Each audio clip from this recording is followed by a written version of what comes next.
আসসালামু আলাইকুম ওয়া রাহমাতুল্লাহ। সম্মানিত উপস্থিতি, আজকে কথা বলার অনেক ছিল, কিন্তু সময় স্বল্পতার কারণে আজকে বক্তব্য দেওয়া যাচ্ছে না। কারণ আজকে এখানে মুখ্য বক্তা হচ্ছে আমাদের বিপ্লবী সভাপতি সাহেব। এর জন্য আমি আপনাদের কাছে দু একটি কথা বলে আমার বক্তব্য রীতি টানবো ইনশাআল্লাহ।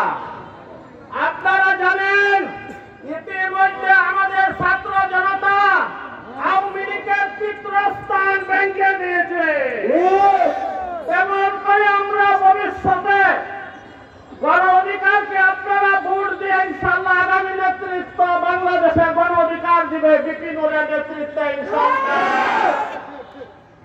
সম্মানিত উপস্থিতি, আপনারা জানেন আওয়ামী লীগের আমলে আমাদের দেশের শিল্প কারখানা অনেক ক্ষতিগ্রস্ত হয়েছে।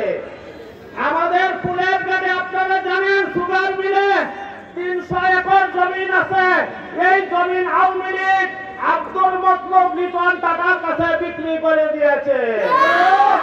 আমরা গণ অধিকার যদি ক্ষমতা আসতে পারি, এই 300 একর জমি উদ্ধার করে আমরা এখানে কর্মসংস্থানের সুবিধা করব।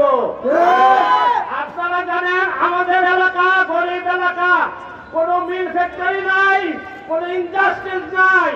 ইনশাআল্লাহ আমাদের বিপ্লবী সভাপতির নেতৃত্বে এখানে একটি ইপিজেড গঠন করা হবে।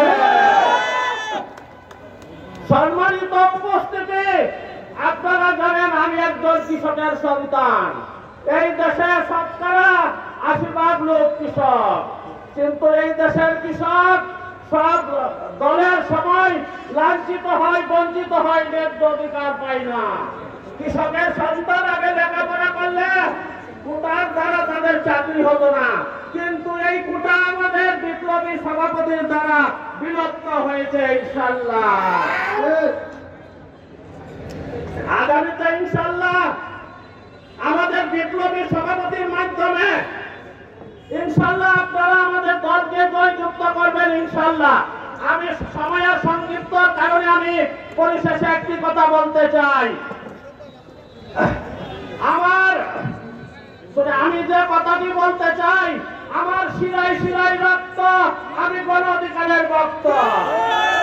আমার শিরায় শিরায় রক্ত, আমি বিপিনুরের ভক্ত। ইনকিলাব জিন্দাবাদ। আসসালামু আলাইকুম ওয়া রাহমাতুল্লাহ।